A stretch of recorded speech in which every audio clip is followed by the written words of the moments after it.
El juego ha terminado, pero la canción continúa.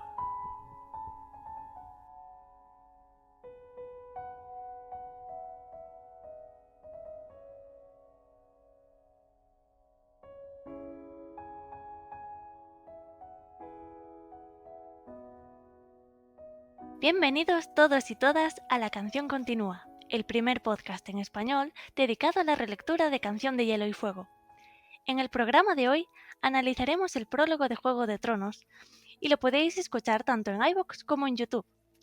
Yo soy Berta, Balaena Velaryon en Twitter, y estoy rodeada de una mesa de maravillosos compañeros con los que debatir este capítulo. Beatriz, ¿qué tal? Hola, ¿qué tal? ¿Cómo estáis? Pues mira, la verdad que muy contenta, muy emocionada de poder estar aquí, de hablar sobre el prólogo.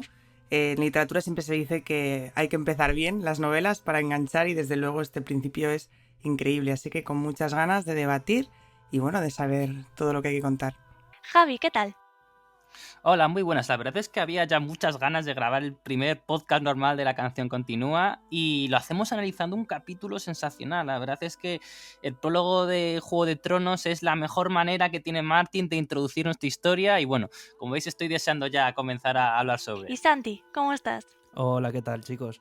Pues sí, ya todos con muchas ganas de empezar a debatir, a elucubrar, a empezar a analizar muy en profundidad esto que sería el primer libro de la saga de Canción de Hielo y Fuego. Y pues, ¿cómo mejor empezar que pues dándoos la oportunidad a la gente que nos escucha de que a partir de ahora vamos a tener una dinámica de participación del público en la cual pues a la gente que nos escucha vamos a partir de ahora a habilitar pues nuestras redes sociales. En el caso, por ejemplo, de Twitter nos podéis encontrar como @lacancionpod y en el caso de lo que sería Facebook e Instagram, en principio estaríamos como, nos podéis buscar como La Canción Continúa o con el nombre de usuario de La Canción Continúa Pod, para que semana a semana, como vamos a intentar la regularidad de este podcast, podamos que nos enviéis preguntas sobre el capítulo a tratar y nosotros podamos abrir un debate. En este caso, pues nuestro padrino de sección, por así decirlo, va a ser Javi Sack, de la Wiki de Hielo y Fuego, el cual nos ha hecho y nos ha abierto una pregunta que vamos a escuchar a continuación. Hola a todos, ¿qué tal, compañeros de La Canción Continúa? Soy Isaac Stark de la Wiki de Hielo y Fuego y bueno, lo primero de todo, desear que todo vaya genial en este nuevo proyecto de relecturas de Canción de Hielo y Fuego, del que seguro se le va a sacar mucho análisis y mucho jugo. Dicho esto, y rememorando el prólogo de Juego de Tronos, quisiera comentar acerca de un tema que no ha aparecido mucho durante la obra, y es el tema de la comunicación entre los caminantes blancos. Ya sabéis, el momento ese en el que van a atacar a Sir Waymar Royce, y tal y como se presenta, se menciona concretamente que emiten una especie de sonido similar al crujir del hielo mientras se burlan de él, ¿no? Porque, bueno, Ser Waymar les habla, pero no le responden en la misma lengua. Y bueno, quiero traer a debate si pensáis que en el futuro los otros efectivamente son criaturas con inteligencia y autonomía propia, capaces de comunicarse entre ellos como especie, o si simplemente ha sido una primera idea de Martin, como muchas de las que ya propuso en su día en la carta de 1993. Así que bueno, esto sería todo. Un saludo a todos y que vaya todo genial. Vale, chicos, pues como habéis visto, Zack lo que nos pregunta es sobre si realmente, en este caso, hablando del prólogo de Canción de Hielo y Fuego, lo que serían los otros, ya que recordemos que en los libros, como tal, son totalmente diferentes a lo que nos ha mostrado toda la parte audiovisual, pues en este caso los otros tienen una forma de, por así decirlo, comunicación, si realmente son seres pensantes y tienen una forma de comunicación con la gente. En este caso, tenemos la descripción que nos hace Martin de que al, por así decirlo, reírse de Ser Wyman Royce al enfrentarse a ellos, suena como un crujido de hielo, como el hielo raspándose el uno al otro. Lo cual, pues tenemos, de hecho, vamos a poneros un poco, porque se creó en algún momento de cara a lo que fue la serie, el idioma como tal y se hizo una pequeña grabación de esto que en principio se llamaría el Scrot, según lo que hicieron los directores de lenguajes, por así decirlo, de la serie, y que en sí Martin nunca ha dicho cuál es el nombre como tal de este idioma. Y pues lo que sí sería abrir el debate con lo que decíamos, si realmente son seres pensantes. Yo creería que la verdad sí, puesto que en lo que es el mundo de Hielo y Fuego, por ejemplo, nos describen que hay una reina de hielo, la cual, que es la mujer, por así decirlo, del gran otro, y que ella, pues igual que los demás, andaban en arañas gigantes. Por lo tanto, yo creería que pues para poder domar a una bestia, por así decirlo, tienes que tener algún tipo de forma de comunicarte, de ejercer tu poder sobre esa bestia. De la misma manera, también, pues analizando lo que tenemos escrito, pues Craster, por así decirlo, paga tributo a los otros, dándole a sus hijos. Pero, ¿cómo llegó Craster a esa conclusión de que él tenía que darle sus hijos varones a los otros? Por lo tanto, también yo creería que de alguna manera tuvieron que haberle dado, pues, alguna forma de instrucción, por así decirlo, para que él llegara a esa conclusión. Así que, pues, os abro el debate. Javi, cuéntanos qué opinas sobre esto. A ver, la verdad es que me parece interesante cómo ha desarrollado Martin el tema de los otros. Es curioso porque además yo creo que a veces tenemos el problema de que estamos contaminados por la versión de la serie, ¿no? Y sobre todo el tema del Rey de la Noche y demás, que ya veremos. Martin, si recordáis desde el principio, en las primeras veces que le preguntaban por el tema, porque claro, casi no aparecen, él los compraba con los Side, ¿no? Esta especie como de elfos de hielo, que no son humanos del todo, elegantes, peligrosos. Es una cosa bastante interesante, la verdad, ¿no? Es una cosa como muy fantástica, además, ¿no? En una historia con tanta política, esto es muy, muy fantástico, ¿no? Y sí, a ver, estoy de acuerdo con lo que dice Santi, ¿no? Yo creo que sí que, y también con la pregunta que decía Javi, yo creo que esto sí que nos puede o confirmar o sugerir que efectivamente tienen una civilización o una estructura, no sé muy bien, ya debatiremos. Y luego además hay una cosa, que es que hay que darse cuenta que van a ver muy poco a los otros en Canción de Hielo y Fuego. Prácticamente no aparecen, luego en el podcast ya lo debatiremos después. Pero vemos muy poco a los otros en esta historia, entonces no sé, yo creo que como dices tú, Santi, yo creo que sí que tienen un lenguaje que eso implica, pues eso, una construcción social. Yo también creo que son seres conscientes, seres inteligentes. No creo que sea un error de Martin. Hay quien dice que esto pueden ser restos de la carta del 93, cuando Martin me saca una trilogía y al final no. Que por ejemplo en este capítulo hay una cosa que yo por ejemplo levanto un poco la ceja. Boimar Royce gritando por Robert. Pues es un poco extraño, ¿no? Se puede entender, bueno, es un caballero joven y tal, pero bueno, gritar por el rey ahí, no sé.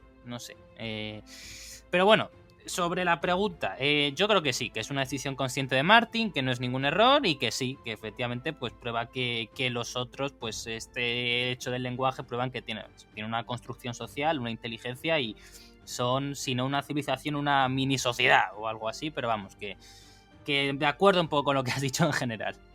Sí, yo, Javi, estoy de acuerdo contigo. Creo que los otros en realidad son una raza inteligente. Debatiremos después de si descienden de los hombres o no, pero sí que creo que tienen esa inteligencia como para tener un lenguaje y sobre todo porque Martin no recuerdo en qué declaraciones, pero recuerdo haber leído que nos contaba Martin que tienen este material con el que han hecho esta espada mágica, lo dominan para más, es como un material que ellos dominan para hacer más cosas, o sea que es como una especie de como que pueden hacer infraestructuras o herramientas, incluso a lo mejor a nivel más básico, de este material. Y si tienen la inteligencia de construir esas cosas, ¿por qué no de tener un lenguaje establecido, no? Claro, además creo que el hecho de que pues en la misma, pues en el mismo mundo de Hielo y Fuego nos indiquen de que hay una jerarquía donde hay una reina, es porque si hay una jerarquía tiene que haber unos procesos de poder. A partir de ahí, pues tiene que haber una comunicación entre las diferentes partes para llegar a determinar quién es el más. O sea, por la fuerza bruta no se va a determinar realmente un rey, sino el rey tiene que también proponer cosas y tiene que lidiar y guiar a un pueblo. A partir de ahí entiendo yo que sí que tendrían una forma inteligente de expresarse. A ver, es que tampoco hay que olvidar que Martín es escritor y como tal pues juega un poco con nosotros, con el lector. Entonces sí que es cierto que sabemos cosas de los otros, pero yo creo que todavía quedan muchas cosas por saber y no nos puede enseñar las cartas desde el primer día. Por lo tanto, teniendo en cuenta que, como decimos, pues tienen procesos en los que parecen inteligentes, sin duda tienen que tener alguna forma de comunicarse. Yo no creo en eso de la mente colmena. Creo que realmente hay unos procesos con los que se comunican. ¿Hasta dónde llegan esos procesos? ¿Hasta qué punto se entienden entre ellos sin necesitar el lenguaje? Eso es algo que iremos descubriendo. No sé. Estoy completamente de acuerdo. Creo que hay unanimidad en este podcast sobre que los otros dominan este lenguaje y que tienen cierto nivel cultural. No sabemos hasta qué punto, ojalá lo sepamos. Y ojalá sepamos qué tipo de mundo, qué tipo de ciudad vio Bran en ese viaje astral en su inconsciencia y saber más sobre ellos, ¿no? Así que antes de seguir, ¿qué os parece si refrescamos un poquito la memoria sobre este capítulo? Y Bea, ¿por qué no nos cuentas más o menos de qué va este prólogo? Nuestra historia, la historia que nos ha traído a todos aquí, empieza un día de finales de verano, al anochecer, en un lugar a unos 9 días a caballos del muro de hielo. El viento gélido e implacable del norte despertaba notas susurrantes entre los árboles, y un manto de nieve cubría la tierra en la que 3 figuras se habían detenido un instante. Eran 3 hombres, hermanos juramentados de la Guardia de la Noche, pero solo aquel juramento y el negro de sus ropajes los hacía iguales. Gareth, el primero en aparecer en esta historia, era un anciano de más de 50 años. Llevaba 40 sirviendo en el muro. Tenía el pelo cano, llevaba puesta la capucha de su capa y parecía molesto y cansado. Justo enfrente, un joven señor de unos 18 años, montado en un enorme corcel negro, no dejaba de importunarle. ¿Y de veras están muertos? ¿Qué pruebas tenemos?, le preguntó con una sonrisa de suficiencia, mientras su capa de Marta Cibelina bailaba tras de él, mecida por el viento. Esa capa, de la que tanto se había reído Gareth cuando iba bebido, era el orgullo de Sir Waymar Royce, el hijo menor de la casa, atractivo, de ojos grises y esbelto como un cuchillo. Su vestimenta era elegante, muy distinta a la de los hombres que lo acompañaban.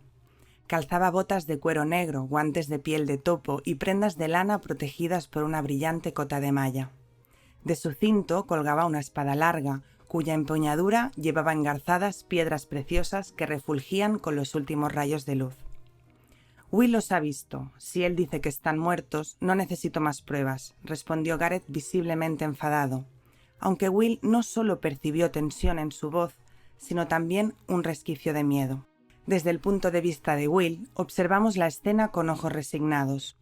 Llevaba 4 años sirviendo la Guardia de la Noche y Sir Waymar Royce no era el primer joven señor al que se había visto obligado a obedecer.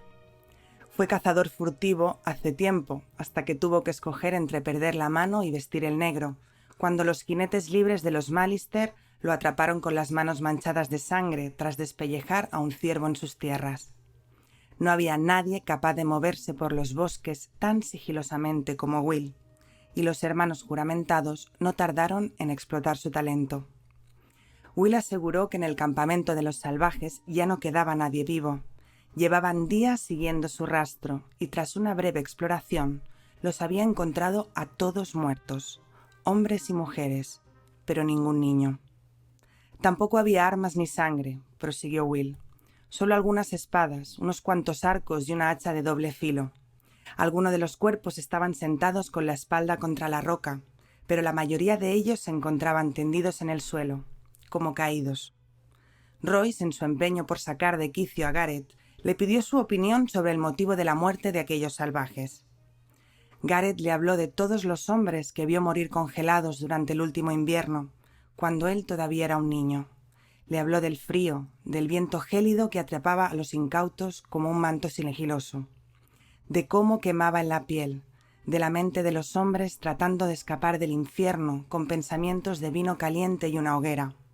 Le habló de cómo el frío lo invade todo, hasta que ya no quedan fuerzas para combatirlo, hasta que la víctima decide hundirse en un mar tibio sin dolor, hasta que todo se queda en silencio. Para demostrar que sabía de lo que hablaba, Gareth se echó la capucha hacia atrás para enseñarle a Sir Waymar los muñones que tenía por orejas, que tuvieron que cortarle cuando dejó de sentirlas por culpa del frío. Pero el joven señor no estaba convencido con esa explicación, y lo único que hizo fue reírse de Gareth y hacerle recordar a Will algo que había olvidado. El muro lloraba cuando se marcharon de allí hacía días, lo que significaba que el frío no podía ser tan temible como para congelar a 8 personas adultas, acostumbradas a aquel clima, como lo estaban los salvajes que habitaban esas tierras. «Llévanos a ese lugar, Will. Quiero ver a los muertos con mis propios ojos». Gareth y Will no tuvieron más remedio que obedecer, y los 3 partieron en sus monturas dispares por un camino traicionero entre la maleza. La noche anterior había caído una ligera nevada, y había piedras y raíces ocultas al acecho del descuidado y del imprudente. El silencio lo invadía todo, a excepción del corcel negro de Sir Waymar Royce, que pifiaba impaciente. Aquella no era una montura adecuada para una expedición. Caía la noche. El cielo se volvió de un tono púrpura oscuro y se fue tornando negro. Empezaron a aparecer las estrellas y una media luna, y Will agradeció la luz en su fuero interno. Aquella era una noche distinta, una noche de la que estar asustado. Cada día había sido peor que el anterior y aquel era el peor de todos. El miedo volvió insolente a Will cuando Royce le instó a acelerar el paso e invitó al joven señor a abrir la marcha. En algún lugar del bosque, un lobo aulló, y Will hizo que su caballo se situara bajo un viejo carpe nudoso y desmontó. Ante la interrogativa de Sir Waymar, el explorador recomendó ir a pie el resto del camino, pues el campamento de los salvajes se encontraba a poca distancia de allí. El viento soplaba furioso, y la capa de Marta se agitó tras su dueño como si estuviera viva. Will y Gareth tenían miedo. Sabían que algo iba mal. La oscuridad les advertía, pero Royce era demasiado joven para entender los temores de 2 hombres de bajo rango, pero de mayor experiencia. No podía fracasar en su primera misión más allá del muro. Había decidido perseguir a aquellos salvajes hasta el lugar más recóndito del norte si hubiera sido necesario, y nadie podría hacerle cesar en su empeño. Se bajó del caballo y desenvainó la espada. Era un arma magnífica, pero estaba nueva. Will pensó que nadie la había blandido jamás con ira. Trató de avisar a Royce de que si seguía portándola se le enredaría entre las ramas, pero el joven no deseaba oír los consejos de nadie. Dejaron a Gareth al cargo de los caballos y antes de marcharse, el joven le prohibió hacer una hoguera bajo ninguna circunstancia. «El fuego mantendría alejados a algunos enemigos», señaló Gareth. «Osos, lobos guargo y otras cosas». Tras la segunda negativa de Sir Waymar, Will creyó que el anciano iba a desenvainar la espada contra él, y a pesar de ser un arma rudimentaria y fea, no habría apostado nada por la vida del joven señor si Gareth llegaba a esgrimirla. El hombre acató la orden entre dientes mientras bajaba la mirada, y Will y Royce se adentraron en un bosquecillo y ascendieron por una ladera para ocupar una posición ventajosa. El terreno estaba húmedo, resbaladizo y lleno de raíces ocultas con las que cualquiera podía tropezar. A pesar de no hacer el menor ruido, Will podía oír a su espalda el suave tintineo de la cota de malla del joven señor y sus maldiciones cada vez que la espada se le enredaba con las ramas. Finalmente llegaron al centinela, justo en la cima del risco, y Will se tendió sobre la nieve y se deslizó bajo las ramas más bajas para espiar el claro desierto de abajo. El corazón le dio un vuelco. No respiró. La luz de la luna iluminaba el claro. Todo estaba igual que unas horas antes, excepto por una cosa. Habían desaparecido. Todos los cadáveres habían desaparecido. Aún así, Will sentía que algo iba mal y apremió a Royce a que se agachara. pero este no le hizo caso. Por lo visto, tus cadáveres han levantado el campamento. Aquello era imposible. Will recorrió una y otra vez el campamento con la mirada. Todo seguía allí, excepto los muertos. Sir Wildemar le obligó a levantarse y le ordenó que subiera a un árbol para ver si divisaba una hoguera. Era inútil discutir, así que se acercó al centinela gris verdoso y empezó a trepar. El viento soplaba y se le clavaba en los huesos. Desenvainó su puñal y se lo puso entre los dientes. El sabor del hierro frío le proporcionó cierto consuelo. —¿Quién anda ahí? —preguntó Royce de repente, con tono desafiante, pero algo inseguro. Will escuchó. Los bosques le dieron la respuesta. El rumor de las hojas, el gélido discurrir del arroyo. Los otros no hacían ruido. Al fin vio unas sombras claras deslizándose entre los árboles. Giró la cabeza y vio otra sombra blanca que desapareció al instante. Quería lanzar un grito de advertencia, pero las palabras se le congelaron en la garganta. Quizá estuviera equivocado. Sir Wildemar le preguntó si veía algo y de repente se puso en alerta, con la espada en la mano. Él también debía haber advertido su presencia aún sin verlos. ¿Por qué hacía tanto frío? Una sombra surgió de la oscuridad del bosque y se alzó ante Royce. Era alta, tan dura y flaca como los huesos viejos, con la carne pálida como la leche. Su armadura parecía cambiar de color. En un momento era blanca como la nieve, al siguiente negra como las sombras. Royce tenía la voz chillona. Se retiró la larga capa de Marta de los hombros y agarró la espada con las dos manos. El viento había cesado. Hacía mucho frío. El otro avanzó con pasos silenciosos. Llevaba una espada como un rayo de luna traslúcido, una esquirla de cristal. Emitía un tenue resplandor azulado que centelleaba en su filo. Sir Wildemar alzó la espada por encima de la cabeza, desafiante, y Will pensó que en aquel momento se había convertido en un hombre de la Guardia de la Noche. El otro tenía los ojos azules, más oscuros que ningún ojo humano, de un azul que ardía como el hielo. Estaban fijos en la espada temblorosa, por cuyo metal fluía la luz de la luna. Will albergó esperanzas. En ese instante, de entre las sombras, salieron en silencio 3, 4, 5, todos idénticos al primero. Pero Sir Wildemar no oyó cómo se aproximaban, y a pesar de que era su deber, Will no osó lanzar un grito de aviso. Ambas espadas, la transparente y la de acero, chocaron, y el ruido no fue de metal contra metal, sino un sonido agudo, apenas por encima del umbral de la audición. Royce paró un segundo golpe, un tercero, y retrocedió. Los observadores no hicieron ademán de intervenir, y Will sintió deseos de taparse los oídos para protegerse del lamento angustioso que emitían las espadas chocando. De repente, la hoja transparente le cortó la cota de malla bajo el brazo, y la sangre del joven señor manó entre las anillas. El otro dijo algo en un idioma que Will no conocía. La voz era como el crujido del hielo en un lago invernal. Las palabras sonaban burlonas. En un último esfuerzo, Sir Wildemar Royce hizo acopio de toda su furia y se abalanzó contra el otro al grito de «¡Por Robert!». Cuando las espadas chocaron, el acero se quebró. Royce cayó de rodillas. Los observadores se adelantaron al unísono como si les hubieran dado alguna señal. Las espadas se alzaron y descendieron en un silencio sepulcral. Las hojas translúcidas hendían la cota de malla como si fuera seda. Will cerró los ojos, y cuando reunió el valor necesario para mirar de nuevo, el risco estaba desierto. Bajo el árbol, el cadáver de Royce yacía de bruces en la nieve.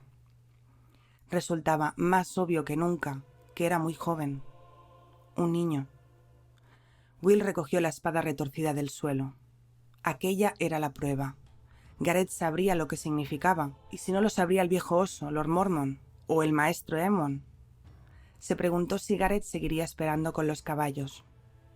Al levantarse del suelo, Sir Wildemar Royce estaba de pie junto a él. Sus ropas eran andrajos. Tenía un fragmento afilado de su espada clavado en la pupila blanca del ojo izquierdo.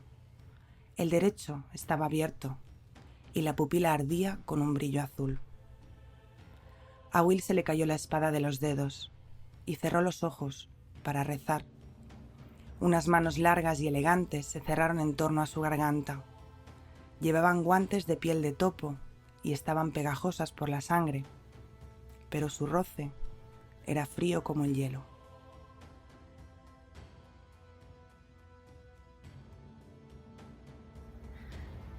Qué maravilla, menuda introducción nos hizo Martin a su mundo. Es interesante cómo este prólogo, y yo diría que de cierta manera todos los prólogos de la saga, establecen esta dualidad entre lo mágico y lo político que Martin va a construir a través de los libros. Inicia el capítulo introduciéndonos desde el punto de vista de Will los pequeños entresijos de la política de Poniente, sobre todo hablándonos de los conflictos de opinión entre Gareth y Sir Wyman Royce, y mezclándolo todo con este tono de narrativa lúgubre a cada paso más oscuro, de modo que nosotros, como lectores, vamos sintiendo ese desasosiego, esa sensación de que algo va terriblemente mal y de que los personajes no están atentos, están ignorando todo por estar discutiendo quién es el jefe de la exploración y quién no. Y esa es una de las moralejas de Martin en toda su saga: el peligro que supone para la humanidad centrarse en sus propios conflictos en vez de entender cuál es la amenaza real y enfrentarla unidos. Yo creo que hay que recordar que la saga se llama Canción de Hielo y Fuego. El primer libro se llama Juego de Tronos, en inglés A Game of Thrones. Ese E y esa A, el artículo, diferencia ya el primer libro de la serie, ¿no? Luego tenemos, eso suena político, ¿no? El Juego de Tronos, las traiciones, ¿no? Luego suena Choque de Reyes, Tormenta de Espadas, Festín de Cuervos, sí. Luego llega Danza de Dragones. Ya los dragones, pues parecen más mágicos que políticos. Luego, Vientos de Invierno. Vientos de Invierno, a mí, frase política, pues igual alegórica y esas cosas, pero yo no termino de verlo. Es más magia. Y luego tenemos Sueño de Primavera. A mí esa ensoñación me suena a fantasía y me suena a magia, me suena no a un libro político, ¿no? La historia cada vez va teniendo más fantasía, no sé si menos política, sí, porque la fantasía va devorando, pero la historia empieza con un tono muy bajo en política para luego ir evolucionando, ¿no? Yo creo que Berta lo ha explicado perfecto, la verdad, ¿no? No puedo sino subrayar lo que ha dicho. Martin yo creo que lo hace muy muy bien, porque Canción del Fuego es una saga fantástica. Pero hace una trampa que funciona muy bien porque no está mintiéndonos, solo nos está contando parte de la verdad. Y mete la gran trampa para esos lectores a los que no les gusta la magia, para los que no leen fantasía, que es meternos política de manera muy orgánica, y luego la magia va apareciendo poco a poco en la historia. Y no te está engañando porque la historia tiene política. Tú lees Juego de Tronos y es prácticamente una novela de misterio político de quién ha asesinado a Jon Arryn o cómo son las intrigas en Marco el Rey. Pero de fondo está la magia, el capítulo inicial, el prólogo, el que marca todo, es magia más que política. Lo que estamos analizando hoy, hay más magia que política. Habrá política, por supuesto, tenemos muchos capítulos después, pero ya la clave primero hoy son los otros, que no es política normal. Entonces, me parece muy interesante, sí, la verdad. Estoy de acuerdo, es este juego que hace introduciéndonos esta trama mágica ahora y olvidarla el resto del libro, ¿no? Para superponer una trama más realista, más humana, pero que se nos quede el recuerdo de que hay algo más. Sí, sobre todo yo creo que tener en cuenta eso, que nos muestran a el que podría ser el enemigo a vencer, por así decirlo. Es como si en un videojuego, en cuanto entras a la partida, te aparece el gran boss. Y de un momento a otro, nos olvidamos totalmente de ello. Y pasan a ser cuentos de la vieja tata y poco más. O sea, todo el mundo a decirte, no, eso es una tradición oral, eso ya no existe, nunca han existido. Pero empezar de una manera tan chocante, por así decirlo, me parece que es lo que te atrapa directamente de esta saga. Estoy de acuerdo, y aparte de introducirnos toda esta magia, todo este tema oscuro que va a rodear a la saga, también lo hace muy bien introduciendo pequeñas pistas a nivel político. Martin establece una profunda división entre clases o estamentos sociales a través de esta contrariedad existente entre Gareth y Sir Wyman Royce. Gareth es más mayor, tiene muchísima más experiencia en expediciones más allá del muro y le intenta aconsejar sobre cómo proceder, pero Wyman hace gala de esta actitud chulesca tan propia de lo que es él, ¿no? Es un caballero y es el hijo de un señor, e intenta recalcar continuamente que él es quien está al mando, y y que no tiene miedo y que deben cumplir la misión de encontrar a los salvajes hasta las últimas consecuencias, ¿no? Esto también nos muestra que la supuesta meritocracia de la Guardia de la Noche, ese lugar donde Ned decía que hasta un bastardo puede llegar a lo más alto, está en realidad influenciado por las costumbres sociales de Poniente. Es en realidad George Mormont quien coloca a Ser Wyman al frente de la expedición porque es el hijo de un señor sureño con el que quiere congraciarse y porque es un caballero y no quiero ofenderle. Hay un detalle curioso sobre cómo es Waymar o quién es Waymar Royce, y es que se nos dice más adelante en la historia que camino al norte, camino al muro, Waymar Royce y su mini expedición del Valle de Arryn hacen una parada en Invernalia. Y por aquel entonces en Invernalia estaba esa joven y soñadora Sansa Stark que aún vivía en las canciones y que se quedó enamorada de él. Este amor adolescente romántico, ¿no? Este caballero sureño de 18 años del Valle de Arryn que va a sacrificarse para luchar en la Guardia de la Noche, qué noble, ¿no? Como ha descrito Bea en el resumen, ¿no? Perfecto, ¿no? Lo de es alto, es esbelto, con esos ojos, caballero, tal.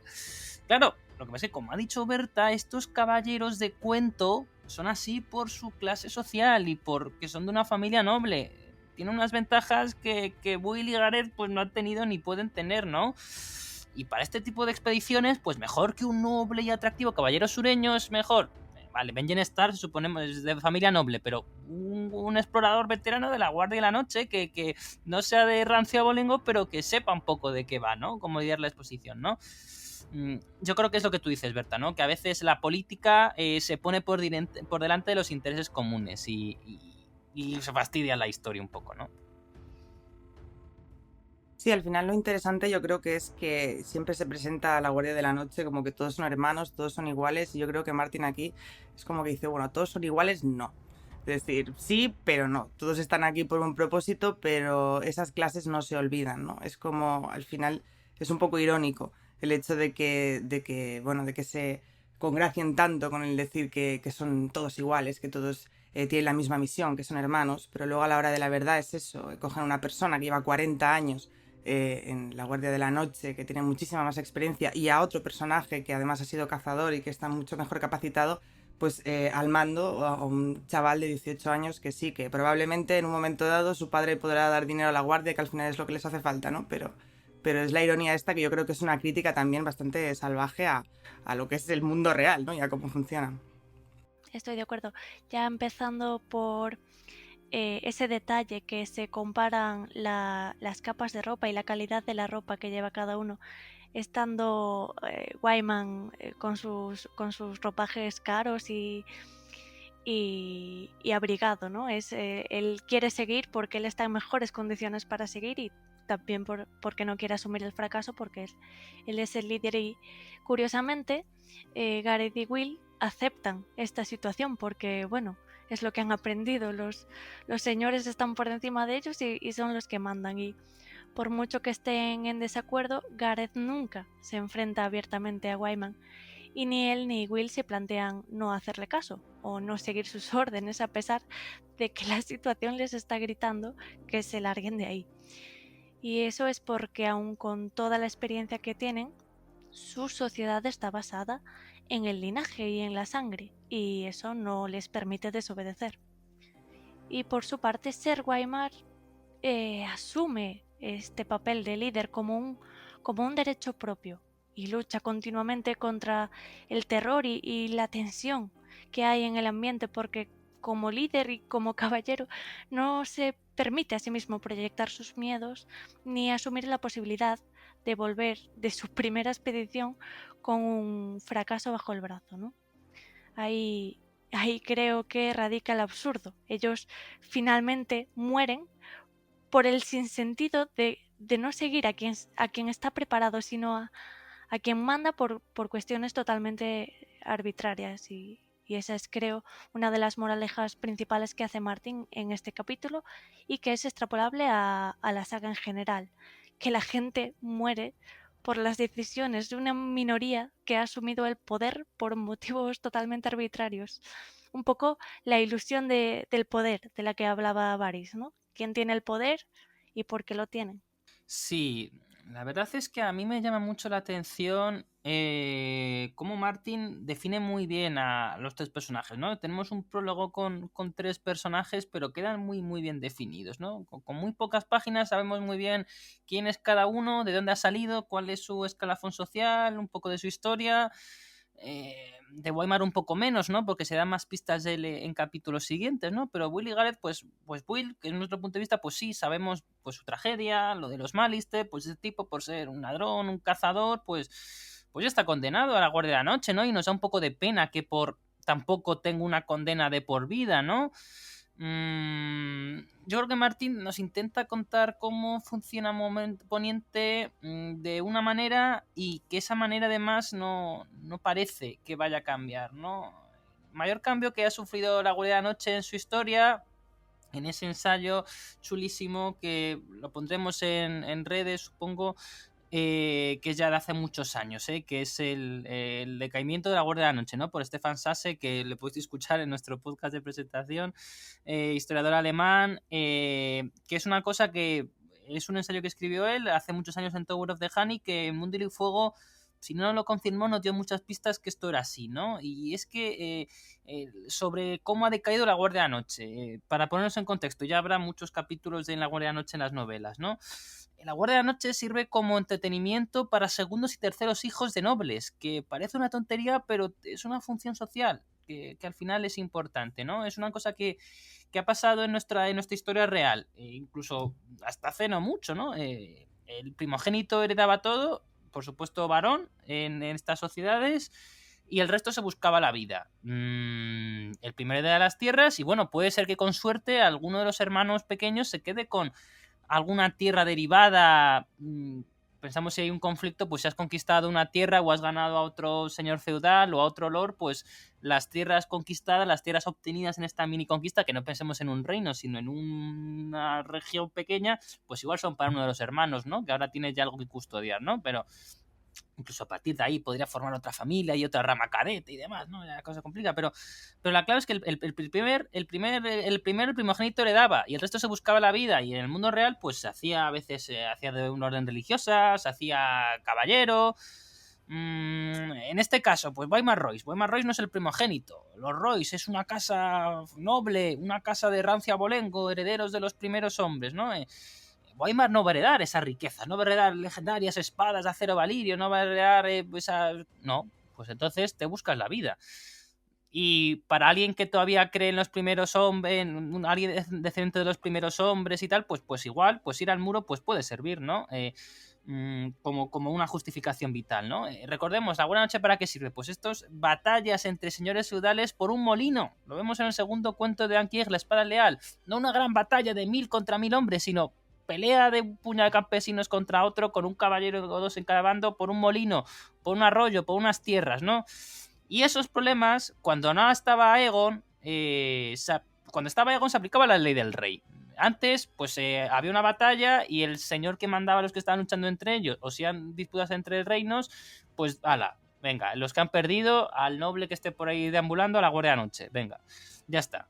Pero ¿qué es lo que pasa? Que llega Aegon, llega el poder centralizador, y la solución entonces se hace por un decreto unificado, la paz real, como la Pax Romana en nuestra historia real. Llega la Pax Targaryen y se decreta lo que hacen los Targaryen. Lo que dice Aegon va a misa y sus descendientes. Entonces ya no tiene que haber ese órgano neutral y tercero como la Guardia de la Noche al que mandar, ¿no?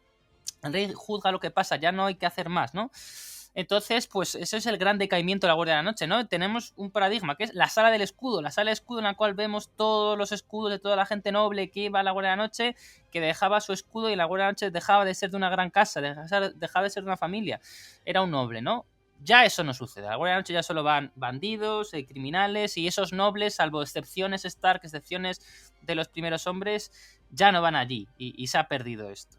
Estoy de acuerdo, es la utilización de la Guardia de la Noche como esta válvula de escape social a la que enviar a todo aquel. Es lo que decías tú, históricamente, cuando los segundos, terceros, cuartos hijos no había no se podía dividir la tierra que tenía ese señor en sus 4 hijos, entonces tenían que buscarse otros destinos, ¿no? En Poniente lo que funciona como esa válvula de escape es un poco el muro, o por lo menos históricamente, porque por lo visto últimamente es más casi una cárcel, ¿no? Un basurero al que van los desperdicios humanos que Poniente no quiere soportar. Hablando de la función del muro, Martin también inicia en este capítulo una de las cuestiones principales de Canción de Hielo y Fuego, y que es identificar quién es el verdadero enemigo, ¿no? Con esta expedición es como se nos introduce el conflicto de la guardia con los salvajes, que es a quienes están buscando Gareth y Ser Wyman y Will en esta expedición. Es la manera que el autor tiene de contarnos que la humanidad ha olvidado la magia, que han olvidado que tienen ese muro descomunal para detener algo más que un grupo de personas armadas con palos, ¿no? Y es en esta premisa en lo que se basará el arco de Jon también, el resto de la saga. Los salvajes no son la amenaza real, son un grupo de personas que nacieron en el lado equivocado de una pared de hielo y que a través de los libros pues pelearán porque se les deje pasar y resguardarse del horror y de la muerte. Un tema también extrapolable al mundo real, tristemente, y pues que Martin plasma de una forma muy humana y muy real, ¿no?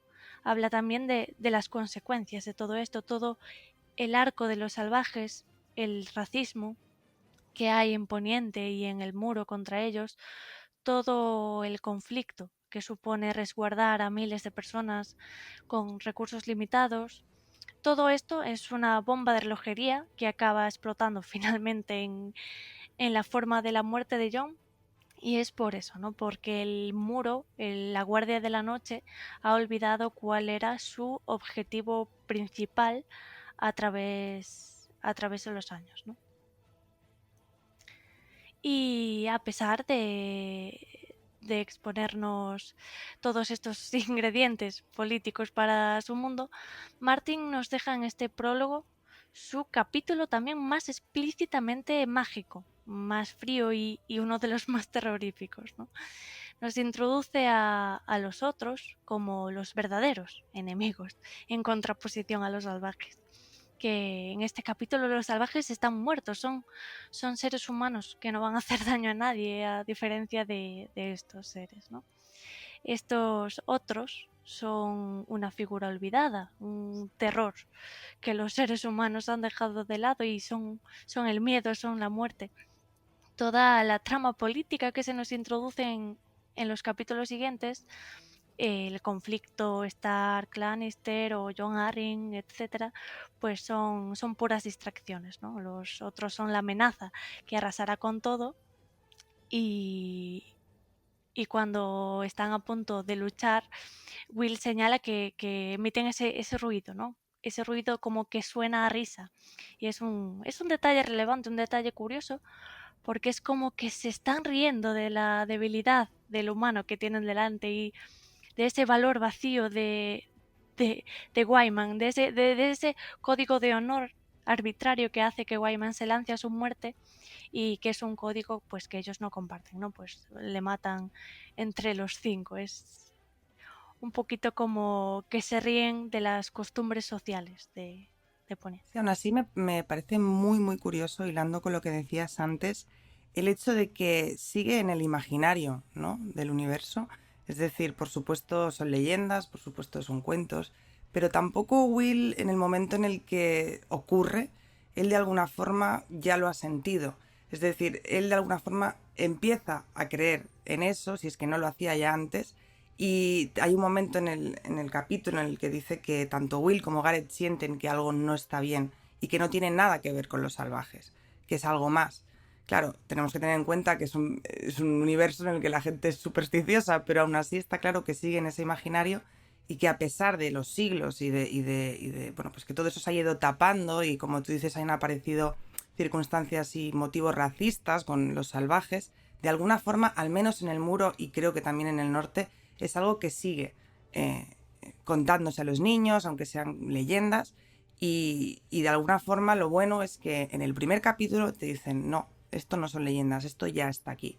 Y entonces empieza así la saga y me parece un principio maravilloso porque apenas hay introducción de lo que había antes. Más adelante sí que veremos muchísimos personajes incrédulos ante la figura de los otros, pero sí que es cierto que la novela, la saga empieza diciendo, bueno, todo lo que os han contado no es verdad, la verdad es esto. Puedes creértela o no creértela, pero esto es lo que hay. Entonces me parece fascinante que realmente empiece así, ¿no? Es como un punto de giro brutal, nada más empezar. Es lo que dices tú, en el muro y en el norte parece permanecer por lo menos este instinto ante esas historias, ¿no? Es como que quizá por el ambiente, quizá porque lo tienen al lado y porque es más lúgubre el aspecto, el clima o lo que sea del norte por ser más frío, pero como que esta memoria permanece más tiempo, ¿no?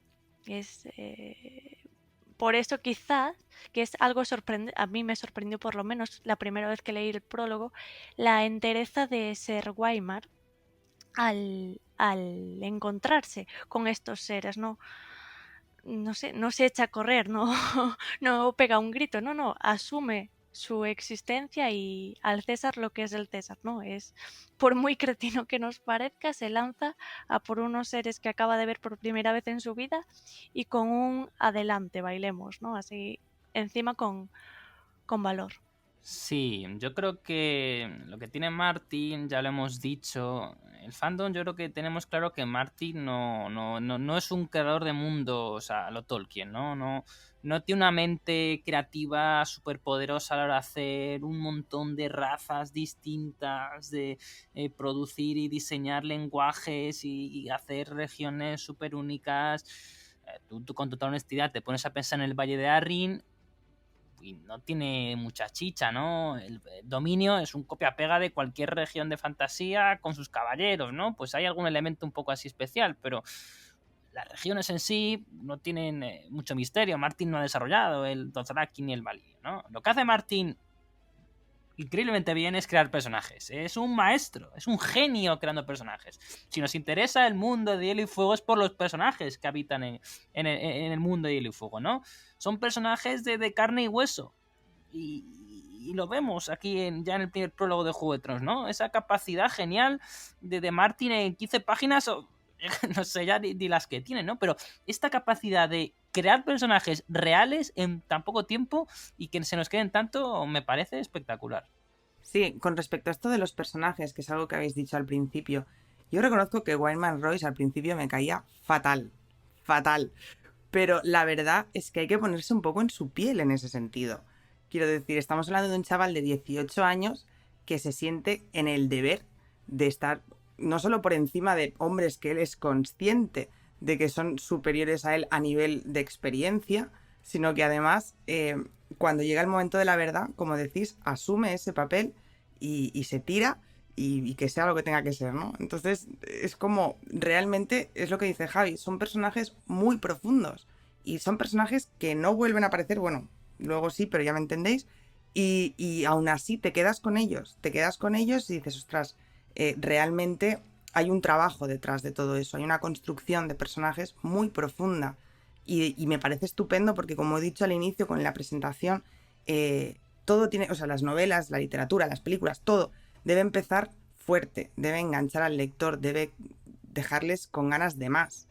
Y sin duda, pues este prólogo lo hace. Y uno de los méritos, está claro que el tema de los otros es muy espectacular, como describe los paisajes también, pero uno de los motivos, sobre todo, son esos tres personajes solos en ese lugar, con esas diferencias culturales, sociales, y cómo, llegado el momento de la verdad, cada uno hace lo que está en su, o sea, realmente lo que está en sus creencias, y lo que creíamos que uno iba a hacer al final no lo hace, y al contrario.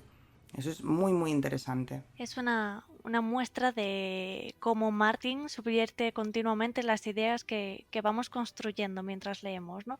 Hubiese sido muy fácil hacer que Weimar soltase la espada e intentase huir, o que se hubiese paralizado del terror, pero no, de repente Martin hace que el que nos está cayendo mal de repente se convierta en un héroe, ¿no? Y el que nos caía bien, que era más Gareth, por esa experiencia, por estar soportando al que creemos el señorito noble, pues es él el que acaba rompiendo su juramento, ¿no? Esta subversión de la idea que nos hacemos de los personajes también la practica Martin pues en más aspectos, ¿no? Juega continuamente con la idea de si los salvajes estaban muertos o no, juega al final con la idea de que Will se ha librado de lo peor y de repente resucita el espectro de Wymer y entonces, oh Dios mío, ¿sabes? Lo entiendes todo, te da vuelta a todo lo que estabas pensando que iba a pasar y también un poco de comprensión de lo que está pasando, ¿no? El momento en el que se levanta el cadáver de Ser Weimar, pues es cuando tú comprendes, oh Dios mío, los cadáveres de los salvajes no están ahí porque se han ido ellos mismos, ¿no? Los muertos resucitan en esta saga. Y todo contado pues con esta atmósfera de terror creciente en la que el lector mismo es consciente de que algo va mal, ¿no? De que hace demasiado frío, de que esta noche es diferente, esa forma de construir el miedo y encajarlo en un pequeño hueco de la mente del lector, de forma que cuando estás leyendo el resto de la saga y estás distraído pues con las idas y venidas de las tramas políticas, hace que de repente te acuerdes de eso y te estremezcas al pensar, oh Dios mío, esto todo lo que estoy leyendo va a venirse abajo. Sin duda una introducción brillante en la que ya Martin ha contado mucho sobre el resto de la saga, pero ¿qué presagios nos trae del futuro de la saga, Javi? Pues bueno, la verdad es que es interesante. Estaba preparando esta parte, precisamente la de los presagios, y me he dado cuenta que Martin no solamente hace presagios, sino también guiños al pasado. Una cosa muy curiosa, ¿no? La primera frase de nuestro primer punto de vista, en el primer capítulo, en nuestro primer libro de Canción de Hielo y Fuego es: mi madre me dijo que los muertos no cantan canciones. ¿Cómo se llama una de las antologías de recopilación de relatos de Martin? Canciones que cantan los muertos. Los muertos no cantan canciones, o sí, ¿no? Claro, hay que recordar un poco, ¿no? Canción del y Fuego, lo cuento como anécdota, ¿no? Canción del y Fuego es la primera fantasía que escribe George Martin, ¿no? Antes él era famoso por escribir ciencia ficción y terror y había ganado sus hugos por sus novelas cortas, por sus relatos. Ciencia ficción y terror, no por escribir fantasía. Canciones que cantan los muertos es una recopilación de relatos, de esos relatos, de que muchos de sus lectores habían leído antes esa o las Dreamson u otras cosas, ¿no? Hay que decir que en español no existe como tal, tú no puedes pedir que te comprar canciones que cantan los muertos, pero porque es una recopilación, pero todo lo que está en canciones que cantan los muertos sí que se puede leer en castellano, ¿no?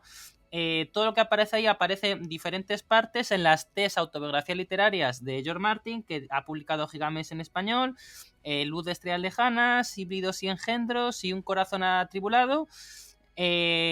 Entre todos ellos, entre las 3, están un poco mezcladas, pero todo lo que aparece en Canción que cantan los muertos están en esas 3 autobiografías. Hay varias que aparecen también en estos libros de relatos cortos que sacó Gigamesh hace unos meses. Retratos de los hijos y Nómadas nocturnos. Por ejemplo, Nómadas nocturnos aparece en Canciones que cantan los muertos, que Nómadas nocturnos también es una serie en Netflix que creo que no tuvo mucho éxito, ¿no? Creo que intentaron alargar un poco lo que aparecía en el libro y quedó un poco regular, ¿no? Pero bueno, pues Nómadas nocturnos, que es un relato que aparece en Canciones que cantan los muertos, aparece en nuestras autobiografías literarias, aparece en el librito independiente de Nómadas nocturnos que sacó Gigamesh y aparece también en este libro que sacó Gigamesh hace poco, que se llama Nómadas nocturnos, que incluye Nómadas nocturnos y algún otro relato de Martin, ¿no? Esto lo cuento así como anécdota, ¿no? De cómo la primera frase ya de Martin ya es un guiño a sus lectores pretéritos, ¿no? Pero bueno, esta sección que vamos a tener en cada podcast es la sección de los presagios, ¿no? Y Martin tiene guiño, como he dicho antes, un guiño a lo que has dicho antes, a lo que he escrito antes, pero tiene presagios a lo que va a escribir después en esta saga y en este libro, ¿no? Y que me quería centrar en la sección de presagios, en un presagio sobre los otros, porque los otros es que no aparecen más, prácticamente no aparecen más en la historia, es alucinante. repito, a veces nos contamina un poco la serie, ¿no? Pero en los libros casi no ha aparecido los otros. No salen más en Juego de Tronos los otros. No salen en Choque de Reyes. En Tormenta de Espadas sí. Ese otro al que mata a Sam se convierte en Sam el asesino, pero ya no hay más. No hay otros en Festín de Cuervos. No hay otros en Danza de Dragones. Vamos a ver espectros, sí. En Juego de Tronos veremos, al final de la novela veremos espectros.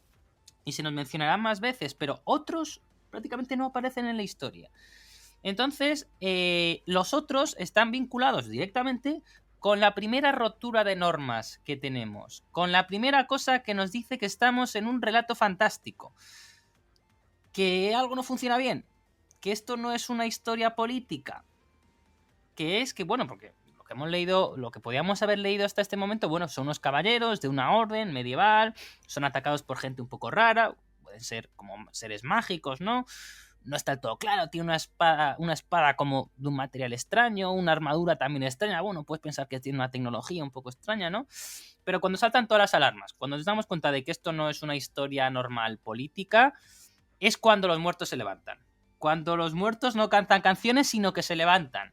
Oiga, esto no es política, esto no es ficción, esto es una historia distinta, esto es fantasía. Entonces el presagio esta semana es el presagio de cómo los muertos se pueden levantar por obra de los otros. En el mismo libro, en Juego de Tronos, vamos a ver cómo Jon tiene que enfrentarse a un espectro, es decir, a un muerto resucitado por los otros, llamada Othor, que era un guardia de la noche, que también despierta como Jaffer Flores, pero Jaffer no lucha contra el Jon, y Jon tiene que luchar contra él, ¿no? En la historia hay una cosa que son los espectros, que son muertos resucitados por los otros. Seres sin conciencia que en el caso de la resurrección por parte de los otros, pues pueden cumplir una misión, ¿no? Y son derrotados primero por Johnny Fantasma. Fantasma, de nuevo, elemento mágico, es un lobo huargo que no es un animal normal, porque Jon además puede meterse en su mente, y eso en los animales tú te pones a pensar y no te metes en la mente de un animal. Y luego también por fuego. El fuego en sí no es un elemento mágico, pero bueno, pero tiene su cosa que no nos parece del todo humana, ¿no? Esta saga se llama además Canción de Hielo y Fuego, como apuesta de que esto es fantasía, ¿no? Así que yo lo que os quiero preguntar en esta parte del presagio es, bueno, pues, ¿qué os parece que haya unos tipos capaces de dar la vuelta a la vida, ¿no? En Los Siete Reinos publicamos hace unas semanas, ya casi un mes y pico, unos ensayos sobre Eddie Corazón de Piedra. Catelyn vuelve a la vida cambiada. Beric Dondarrion vuelve a la vida también cambiado, ¿no? Aquí los espectros de los otros son títeres, ¿no? Entonces, bueno, la pregunta es, ¿qué os parece este presagio de que los otros puedan dar vida y puedan hacer que los muertos no canten canciones, sino que se levanten, siguen órdenes y ataquen a los vivos? Pues frente a esto, me parece muy importante sobre todo recalcar de que, bueno, para empezar, Martin sí que pone el fuego como un elemento mágico, de ahí que haya pues una religión totalmente, de hecho, que es la religión de Rolor en este caso, que pues nos da el fuego como su elemento principal, por así decirlo, y ver cómo precisamente pues en este caso le estaría dando... y yo creo que por eso también no se llega a hablar mucho de los otros durante los libros. Y es de que, digamos que a los otros como tal, no a los resucitados, no a los espectros, les estaría pues confiriendo eso, como un poder prácticamente de dioses. Porque pues vemos que, por ejemplo, gracias usualmente en las historias épicas, gracias a la intervención de los dioses, es que reviven de alguna manera personajes, para bien o para mal. Y pues estaría dándole pues prácticamente a los otros una connotación pues de dioses dentro de lo que es el mundo como tal de Poniente y de la fantasía de Martin. Ya veremos pues si nos lo confirma o no en lo que sería Vientos de Invierno, Sueño de Primavera, en los cuales, como ya hemos dicho, por lo menos creemos de que la parte mágica y fantástica va a estar mucho más presente. Y vamos a dejar de lado un poco, o sea, pues van a seguir las intrigas políticas, pero la parte mágica va a ser muy, muy, muy importante, que es cosas que hemos dejado de ver un poco, por así decirlo, en el transcurso de los demás libros. Yo lo que quería comentarte con respecto a lo que comentabas, Javi, de la resurrección, creo que la resurrección sigue el ritmo del nivel de magia que hay en la saga, ¿no? Al principio es como un hecho muy anecdótico cuando se nos desvelan las resurrecciones de Beric Dondarrion. Es como la primera noticia que tienes esta resurrección, aparte de la de los espectros. Y es algo como que se te abre una puerta, ¿no? Dices, madre mía, aquí en esta saga no solo estos dioses helados, como decías, Santi, tienen la capacidad de levantar a los muertos para más o menos convertirlos en marionetas, sino que existe una resurrección de mayor nivel, como puede ser la de Beric, como puede ser la de Catelyn, o como probablemente sea la de Jon, ¿no? Y creo que también habría que diferenciarlas, no es lo mismo. No sé si es por una magia distinta o por la circunstancia en la que reviven o porque simplemente no son los otros los que llevan a cabo esa magia. Pero la resurrección tanto de Beric como de Catelyn como de Jon es distinta porque permanecen sus conciencias, ¿no? Yo creo que esta gente, cuando se afirma que Catelyn puede ser una especie de espectro, o por lo menos yo he leído cosas en esa dirección, no están valorando que Catelyn perdió la cabeza, la cordura, justo antes de morir. No es que su cordura venga de ser un cadáver, sino de haber muerto en esas circunstancias tan horribles en las que ella misma enloqueció justo antes de morir. Si ella no hubiese muerto, se hubiese convertido quizá en no ese espectro fantasmagórico, pero sí en una persona vengativa y llena de odio. En cuanto a los otros, a la resurrección de los espectros, me resulta muy curioso porque me parece un poder demasiado grande, demasiado...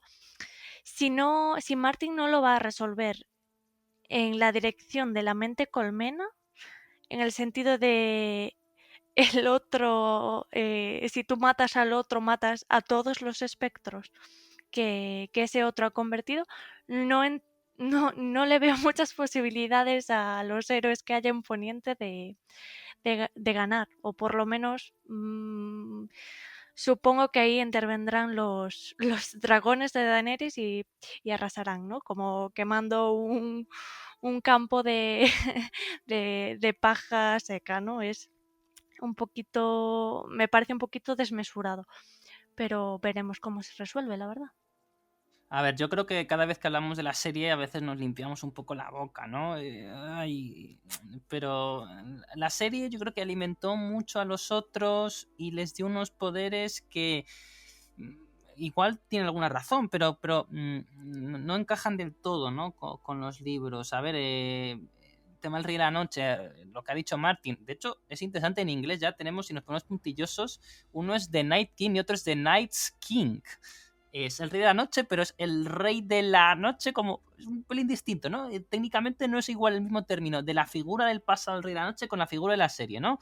George Martin, cuando le preguntaron si el rey de la noche sobre este tema, tiene un famoso comentario en su blog que yo ya me sé de memoria, que le preguntaron y dijeron, el rey de la noche es en los libros, el rey de la noche es una figura del pasado como Brandon el constructor y Lan el astuto, y es tan probable que haya sobrevivido hasta nuestros días como ellos. Claro, la serie no tiene una figura como Euron Greyjoy de los libros y cosas muy guays de los libros, que por eso los libros son mejores que la serie. Entonces, pues ha tenido que hacer pues cosas raras, ¿no? Y darle poderes raros, ¿no? También hay que ser, yo creo que en nuestro caso como lectores tampoco machacar un poco la serie porque tenemos una enorme ignorancia sobre lo que son los otros. He mencionado antes que casi no los vemos en los libros, pero bueno, sabemos que se mueven muy despacito. Sabemos que el ataque del puño de los primeros hombres, que no hay otros sino espectros, son repelidos. Es decir, este ejército de los espectros no es del todo invencible. Sabemos que los otros son seres con poderes mágicos y con, desde luego, capacidades tremendas, pero no parece que tengan esta super ultra mega capacidad del Rey de la Noche de la serie que como que levanta las manos y de repente hay 100.000 otros, 100.000 espectros, ¿no? Parece una magia más discreta, ¿no? Yo creo que el tema de la mente colmena, eso no lo tengo claro, pero bueno, yo estoy seguro que Martin lo sabrá resolver desde luego de una manera más coherente. No, yo no era tanto por la figura del Rey de la Noche, sino por o sea, los otros como individuos en sí.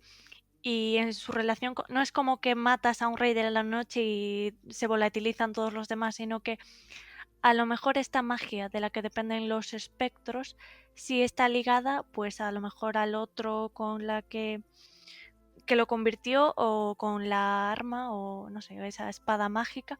No lo sabemos, la verdad, pero si no funciona como mente colmena y todo aquel que se muere al otro lado del muro o a este lado del muro cuando caiga se va a levantar, lo veo complicado, la verdad. No sé cómo va a resolverlo Martin, pero espero leerlo pronto. Y bueno, aparte de un presagio, en el podcast voy a traer cada semana una teoría, y en este caso pues la teoría también tiene que ser de los otros, ¿no? Porque como he dicho, llevamos diciendo todo el podcast, pues nos vamos a olvidar de ellos y no vamos a verles más. Hasta de Tormenta de Espadas ya no vamos a ver más otros. Veremos espectros, pero ya los otros se despiden de nuestras vidas, ¿no? Entonces, bueno, la teoría que os traigo es una idea que en la serie es canon y en los libros de momento no sabemos nada. Tiene argumentos a favor y en contra. Y repito, en la serie está hecho. Y en los libros tiene fundamento, pero no es una cosa evidente. Ni es una cosa que se pueda dar por supuesta. Tengo que decirlo, y esto desde luego le da mucho empuje a la teoría, que la primera vez que escuché esta teoría fue a Linda Thompson, coautora del Mundo de Hielo y Fuego, responsable de Westeros.org, amiga nuestra, que nos saludó en el podcast de presentación hace 2 días en Barcelona, cuando estuvieron presentando el Mundo de Hielo y Fuego en Barcelona, ¿no? Y es el tema de la creación de los hijos del bosque, de que los otros son una creación de los hijos del bosque. Y que pues se rebelaron contra su creador. Los hijos del bosque habían desarrollado esta raza para luchar contra los primeros hombres, y pues esta creación pues se rebeló. Una cosa, Bea sabe aquí muchísimo más de narrativa, así que igual ahora nos dice algo, pero es una cosa muy que se ha visto más veces en la narrativa y en la historia, ¿no? Como pues alguien crea algo y lo que has creado se vuelve contra ti, ¿no? Y a Linda le encajaba. Linda, no sé muy bien cómo surgió la conversación, fue hace ya muchos años, pero dijo eso, ¿no? Que esa teoría de los hijos del bosque ya le gustaba, ¿no? Y más adelante la vimos en la serie, lo cual pues le da mucho peso a esto. ¿Qué es lo que pasa? Que a mí la teoría me gusta, yo diría que es cierta, pero me genera dudas. Me genera dudas igual en cómo Martin la puede desarrollar, pero claro, no me parece tan claro. ¿Cómo esta creación, una cosa que ha sido creada por los hijos del bosque, puede tener una cultura propia, un lenguaje propio, puede forjar? ¿Cómo puede haber evolucionado? Yo aquí no soy sociólogo, pero es como una criatura, no es una raza distinta. ¿Cómo una criatura puede, algo creado, algo no nacido, no sé muy bien cómo explicarlo, pero cómo esto puede llegar hasta ese punto, ¿no? ¿Cómo aprendieron los otros, hablando del presagio de antes, cómo los otros aprendieron a convertir a los muertos en espectros? Que sepamos, los hijos del bosque no pueden convertir a muertos en vivos y que hagan cosas, que sepamos, Tampoco hemos visto casi a los hijos del bosque. 2 capítulos en 3 en Danza de Dragones. Y cómo se crearon. Los hijos del bosque crearon un otro, y ese otro como que fue el primero que se rebeló y creó a otros. Se crearon muchos otros de repente. A mí esta teoría me gusta mucho a nivel temático, por todo lo de que la rebelión contra el creador, pero a nivel narrativo me cuesta ver cómo Martin lo puede llegar a implementar al final. No sé, es que igual Martin hasta no se esfuerza, por decirlo así, en tanto en cuanto no nos lo revela por completo. Martin ha dicho una vez que no quiere contarnos todo lo que ha pasado en la historia, que también hay cosas que nos va a dejar un poco en el alambre para que debatamos, ¿no?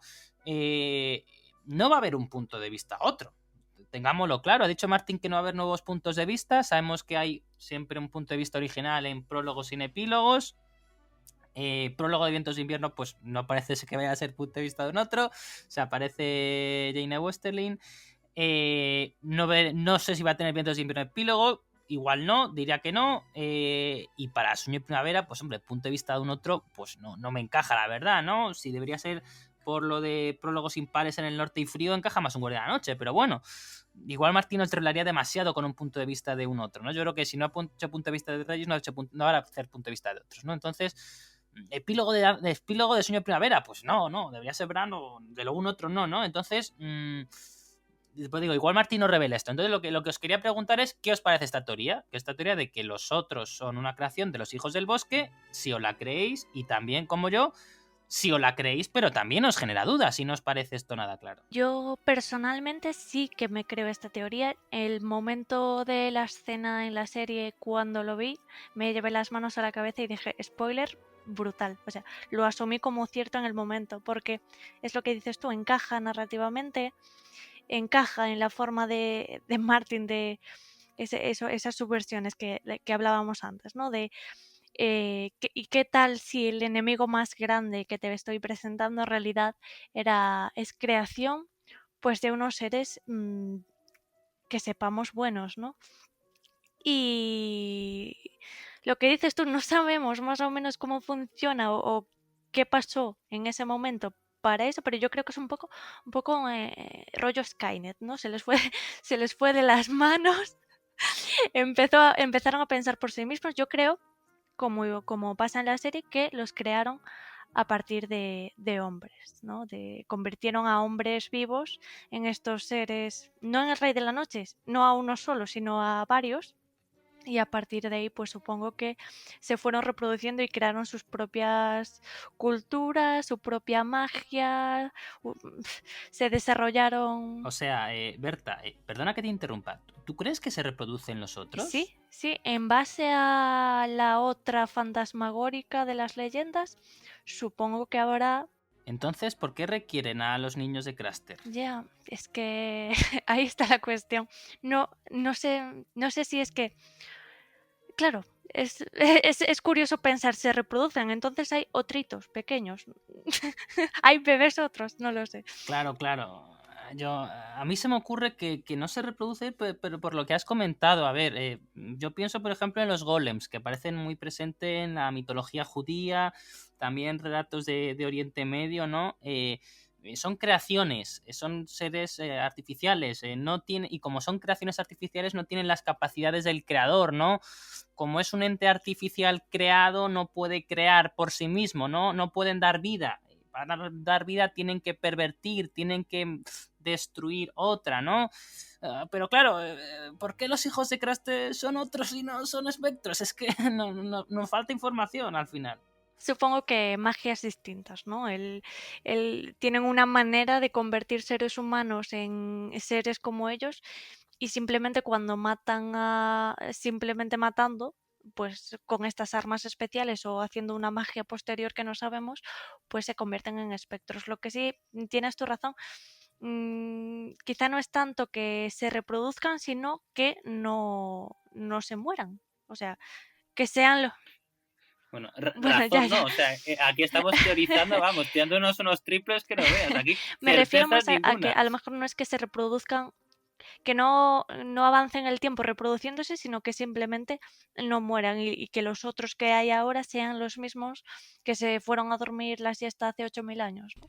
Bueno, yo la verdad que tal y como decía Javi, que hay muchos ejemplos en la historia y en la literatura, sobre todo del monstruo que se vuelve en contra de su creador, yo creo que al final es un tema de emoción.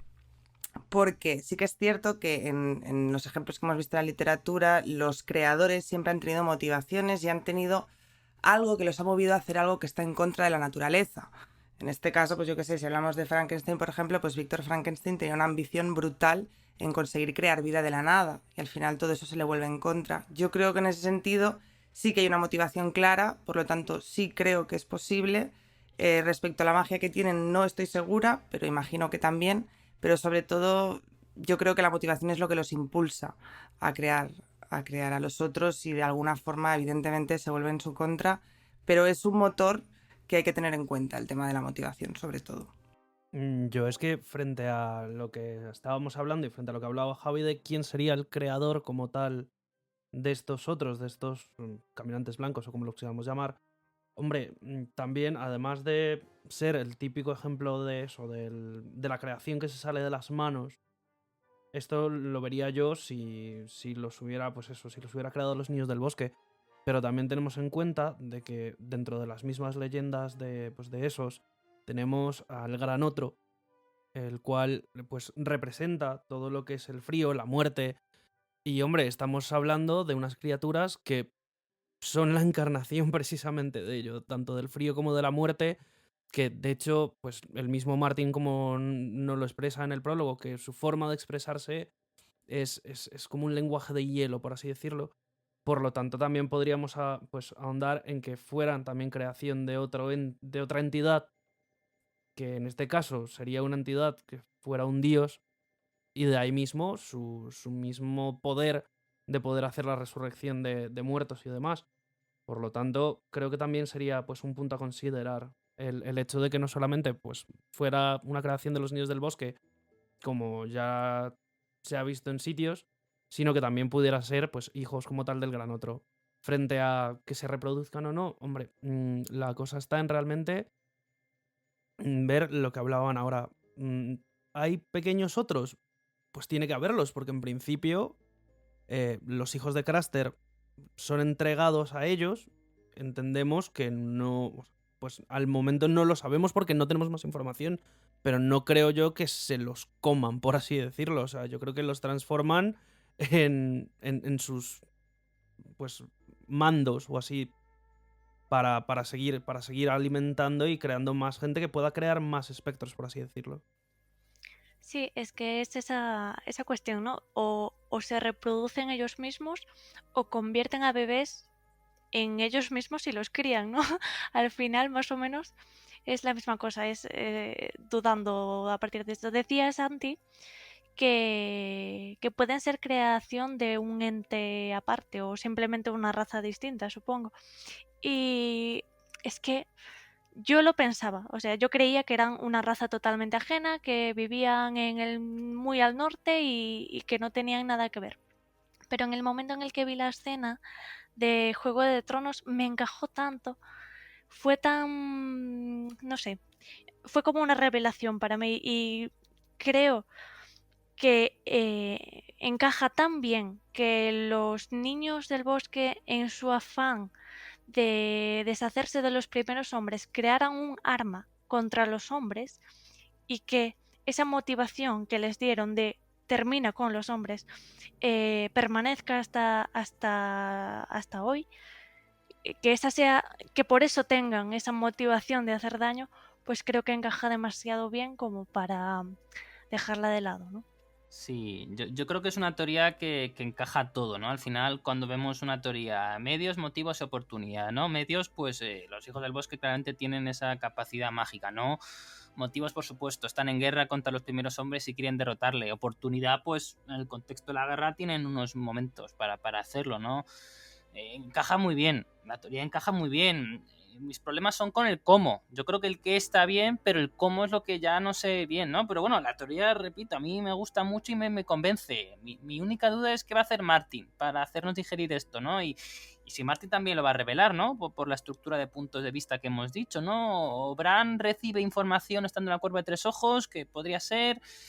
Sam lee algo, pero parece difícil, la verdad, no sé.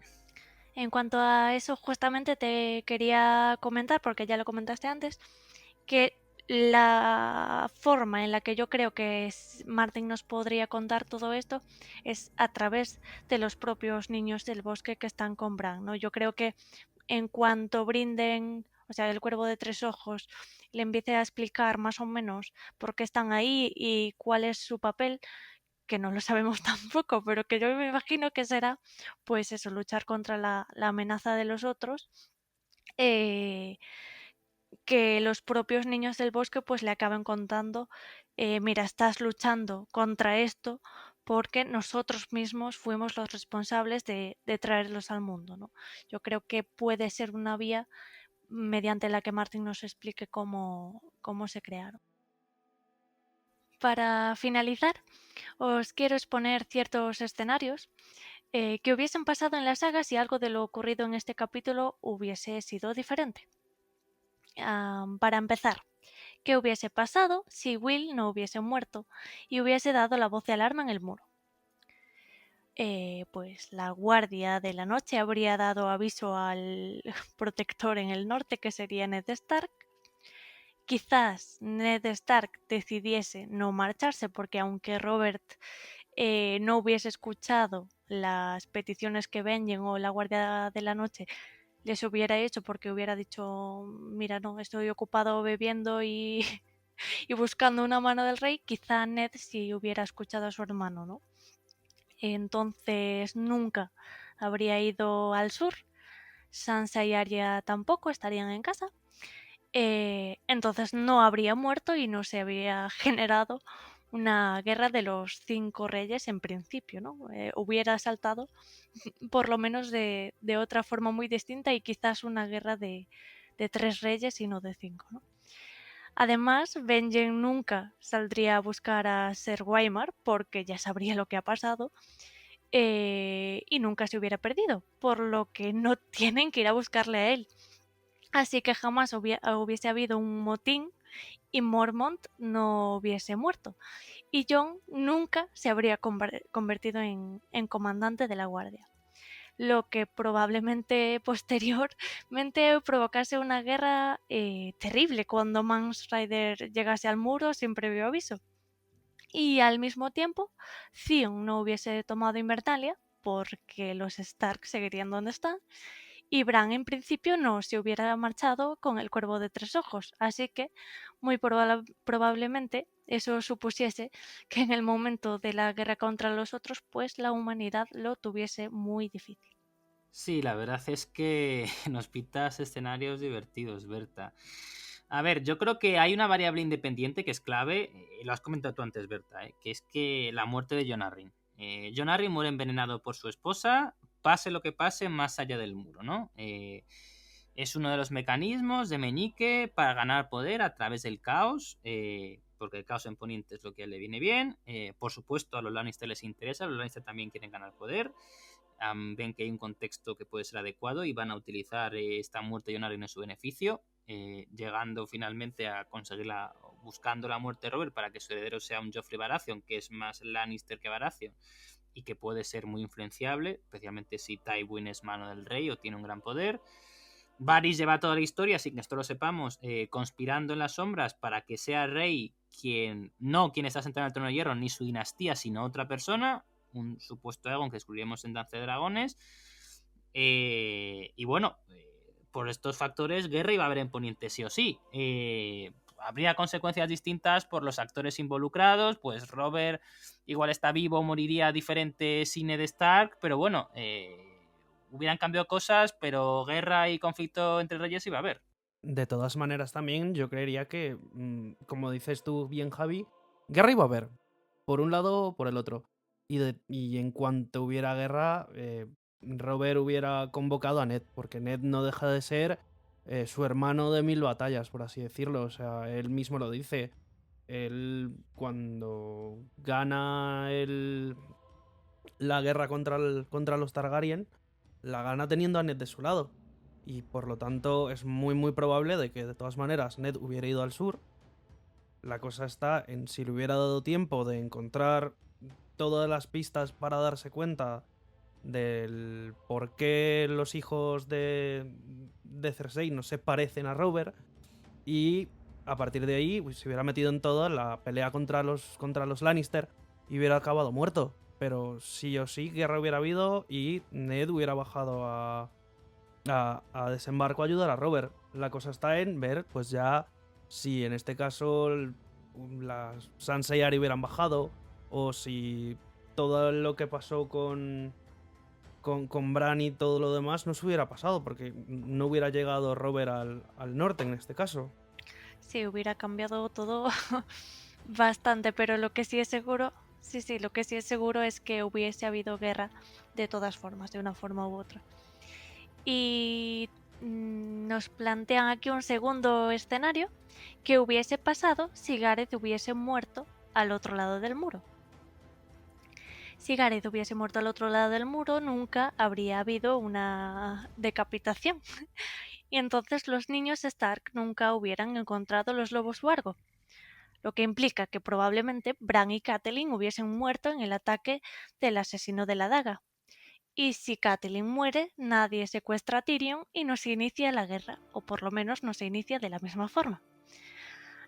Benjen hubiera salido a buscarlos igual porque hubiesen muerto todos y no tendrían explicación. y entonces esta línea hubiese sido igual. Mormont y Jon hubiesen salido a buscarles, Mormont hubiese muerto en un motín y Jon se convierte en Lord Comandante. Aquí tengo que hacer una pequeña divergencia sobre tu escenario del What If y me baso en una cosa. Una noticia que salió el año pasado. Sabemos que la primera novela en inglés ha tenido muchísimas ediciones, reediciones, ediciones de lujo, edición 20 aniversario. Bueno, el año pasado sacó Folio Society, que saca en plan libros en plan muy de lujo y tal, muy profesionales, una versión especial limitada y creo que como no sé cuántos ejemplares, pero valía como cada una $250 y demás. Bueno, con una introducción de Joe Abercrombie, sabéis que es un autor bastante destacado de este género, que además le gusta mucho España, suele venir al Celsius cada año y estuvo en España creo que fue en febrero o en enero, que estuvo en Barcelona en Gigamés firmando y tal, pero bueno, viene mucho a España. Que Joe Abercrombie es súper fan de Canción de Hielo y Fuego y de George Martin, ¿no? Bueno, pues en esta edición de Folio Society aparecía de la primera novela, aparecía de imagen, lo pondremos en redes para que lo veáis, una imagen del lobo huargo y el lobo huargo muerto, la loba que vamos a ver en el primer capítulo de Juego de Tronos, que está mencionada la Berta, y el cuervo de 3 ojos encima, ¿no? Y eso para mí, sabiendo que todo lo que aparece en estas cosas es porque Martin lo da permiso, es para mí una confirmación directa de que la loba llega hasta Invernalia fue una orden o fue auspiciado o ayudado por el Cuervo de 3 ojos. Entonces, si Cuervo de Sangre es responsable de que la loba con sus loba guarda con sus guarritos se cruzara el muro, hubiera hecho lo que fuera, aunque Gareth hubiera sobrevivido, para que efectivamente los lobos llegaran a ellos. Porque si Cuervo de Sangre tenía interés en que a los niños Stark les llegaran los lobos guargos, porque él quería que los niños Stark tuvieran acceso a una magia, a recontarse con una entidad superior, pues bueno, pues lo habría hecho, ¿no? El podcast de la semana que viene ya comentaremos, ¿no? Hace siglos que no se ven lobos guargos más allá, en este lado del muro, ¿no? Entonces yo creo que el Cuervo de Sangre hubiera hecho lo que sea para ello. Claro, además que ahí estamos ya planteando, pues con este cambio, con esta desviación del What If, estamos planteando un escenario que, hombre, esperemos que, por ejemplo, si hubiera dado. A mí me hubiera gustado ver este tipo de cosas, por ejemplo. Porque estamos hablando de que entonces, de todas maneras, las decisiones, por así decirlo, de los Stark estarían todas dadas a partir de decisiones del mismo Brynden. Y que una sola persona, que un solo humano sobre todo, que no sea un dios o una figura, que en este caso es una figura mágica, como es el Cuervo de 3 ojos, dictamine el futuro de la gente a conveniencia de lo que él vea como la gran obra o cómo tiene que ir la historia, me parece un tema muy a tener en cuenta, la verdad. En esta línea también quería comentar que si lo que estás planteando, Javi, es que el Cuervo de 3 ojos vio que los niños Stark o Bran en concreto iba a necesitar este lobo, entonces les envió los lobos porque ya lo sabía. Quiero decir, es como, ¿tú crees que hay un futuro determinado que Brynden conoce? Y Bran conocerá, supongo. Claro, a mí eso me genera dudas, ¿no? Yo no creo no creo que el Cuervo de Sangre tenga una omnisciencia. Por cómo escribe Martin, al menos en Canción de Hielo y Fuego, no creo que sea una persona que crea así y que escriba así personajes superpoderosos, ¿no? Básicamente, lo que pasa es que hay una teoría que se pregunta ¿cómo una loba guarda cruza el muro? Que parece algo muy difícil. Es un suceso antinatural. Porque hay un muro. Y las puertas de la Guardia de la Noche, pues bueno, puedes rodear y tal por uno de los lados, en fin, pero no parece muy normal, ¿no? Entonces, ante este suceso que no es normal, ¿qué dice la teoría? ¿Quién lo ha provocado? Cuervo de 3 ojos. ¿Por qué? Pues para conectar a los niños Stark, no sabemos si van especialmente a los niños Stark con su lado más primigenio, mágico, lo que sea. ¿Para qué? Pues no lo sabemos del todo. ¿Por qué piensa esto Cuervo de Sangre? Pues no conocemos suficiente al Cuervo de 3 ojos para ello, ¿no? Lo que sí sabemos es que el George Martin cuenta con el Cuervo de 3 ojos como alguien muy importante desde el principio de la historia, ¿no? Él ha mencionado en alguna entrevista que lo de que el Cuervo de 3 ojos sea Cuervo de Sangre, que sea Brynden Ríos con esta historia, etcétera, el fuego oscuro y tal, eso es una cosa que se le ocurre después porque evidentemente al principio de la historia, como ya sabemos, no había fuego oscuro, eso es un invento posterior, ya lo comentaremos en futuros podcasts, pero sí tenía pensado, ha dicho Martin, que desde el principio él tenía pensado que esta figura del Cuervo de 3 ojos tenía algo que ver con los Targaryen. No sabía cómo ya desarrollar, pero tenía que... Recordemos, Martin no es un arquitecto, es un jardinero, pero tenía algo que ver con los Targaryen. Y eso para mí me entronca mucho con Bran Rey. Así de claro. Y bueno, ya lo hablaremos por supuesto la semana que viene, ¿no? Que es podcast de Bran, primer capítulo de Bran. Y presagios tremendos, ¿no? Pero yo creo que Martin ha puesto tanta carne en el asador con el Cuervo de Tres Ojos, le permite ciertas licencias y que tenga estas capacidades que están un poco por encima de su obra normal. Hombre, y que si lo vemos desde ese punto de vista de que en este caso el Cuervo de Tres Ojos pudiera ver tan a futuro, pues explicaría el por qué Bran sabe, como ya sabemos, de que el mismo actor ha confirmado, de que Martin se lo ha dicho, de que el mismo Bran sepa a un futuro muy lejano que él iba a ser el rey. A partir de ahí, pues son cosas que en principio no tendrían coherencia con lo que nos dicen los libros, de que en principio el Cuervo de Tres Ojos puede vigilar las cosas solamente a través de los arcianos, pero explicaría prácticamente el por qué entonces Bran lo sabe todo sobre el futuro, bueno, sobre su futuro y sobre lo que va a ser y el papel que va a jugar él en la historia entonces. A ver, Bran en los libros de momento sabe bastante poco. Tiene unos conocimientos limitados. La serie, como lo decimos, hizo cosas realmente extrañas, ¿no? Y como que le teletransportaba cuando estaba en los recuerdos y se movía. En los libros, realmente, Bran, cuando ve algo, ve a través de un anciano y fuera. No se mueve por ahí, ¿no? Podría igual tener la mente en un cuervo y a través de ahí ser un cambiapieles. Bueno, de momento no puede hacer eso. Claro, lo que pasa es que, por ejemplo, Jojen dice que sabe cuándo morirá en los libros, ¿eh?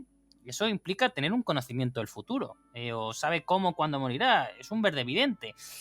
Entonces, respondiendo a tu pregunta, Berta, pues el Cuervo de Tres Ojos sabe cosas futuras y tuvo que tener esa visión de que para los niños Stark los lobos huargos eran importantes. Para ellos tenía que conectar a los niños huargos con su pasado, por conectarles con esa magia de los primeros hombres. Algo así, ¿no? Quiero pensar eso. No me gusta nada la idea de que haya un ser todopoderoso, ¿no? Yo lo que pienso es que el Cuervo de Tres Ojos es un personaje que fue muy político en su pasado, que ahora quiere seguir influyendo en Poniente desde su cueva y puede, de cierta manera, por sus poderes, pero bueno. Sí, estoy de acuerdo. Además, lo que sí yo creo que habría que diferenciar el Cuervo de Tres Ojos, que es Brinden, del Cuervo de Tres Ojos que presumiblemente será Bran, ¿no? Básicamente porque a Brinden lo veo más como un agente observador, él mismo lo dice, él le dice a Bran que nunca será capaz de hablar con la gente que ve, porque él no ha sido capaz jamás, y en cambio Bran sí lo consigue. Ya tenemos en un capítulo de Choque de Reyes de Jon, que Jon está guargueando en Fantasma y se encuentra con un arciano fantasma. Entonces, a través de ese arciano y a través de la mente de Fantasma, Bran es capaz de hablar con Jon, ¿no? Le dice, hola, mira, estoy en una cueva, tal, y Jon se queda como, ¿qué es esto? ¿Qué está pasando? Y piensa que es más un sueño, ¿no? Pero lo que sí es eso, es que Bran va a superar todas las capacidades de Brindek y va a ser capaz, supongo yo, de intervenir en el tiempo. Pero el caso es que si va a intervenir en el tiempo ya hubiese intervenido porque ya ha pasado. Entonces no sé cómo Martin va a controlar esas variables infinitas que le pueden salir de ahí. Yo creo que Bran tiene la capacidad, pero que algo le va a impedir intervenir, porque si interviene pues para, por ejemplo, salvar a su padre o para cambiar algo de lo que ha pasado, si lo hubiese hecho, pues hubiese condenado a la humanidad porque todo hubiese salido al revés y nunca hubiese nacido un Azor Ahai o nunca hubiese... Yo creo que lo del tiempo va a traer cola, por lo menos en futuros capítulos de Bran. Mientras que no nos salgan con que al final lo hizo un mago, por mí todo perfecto. O al final era todo un sueño, ¿no? Y Bran se despierta y nosotros nos quedamos como estupendo, maravilloso. Y bueno, pues hasta aquí el análisis del prólogo de Juego de Tronos. Y muchísimas gracias a todos por escucharnos. Esperamos que os haya gustado un montón. La semana que viene trataremos el primer capítulo de Bran, así que os recordamos que podéis enviarnos desde ya las preguntas relacionadas y escogeremos uno para contestarla. Hasta entonces, recordad, el juego ha terminado, pero la canción continúa. of the kings who are gone. Jenny would dance with her ghost, the ones she had lost and the ones she had found, and the ones who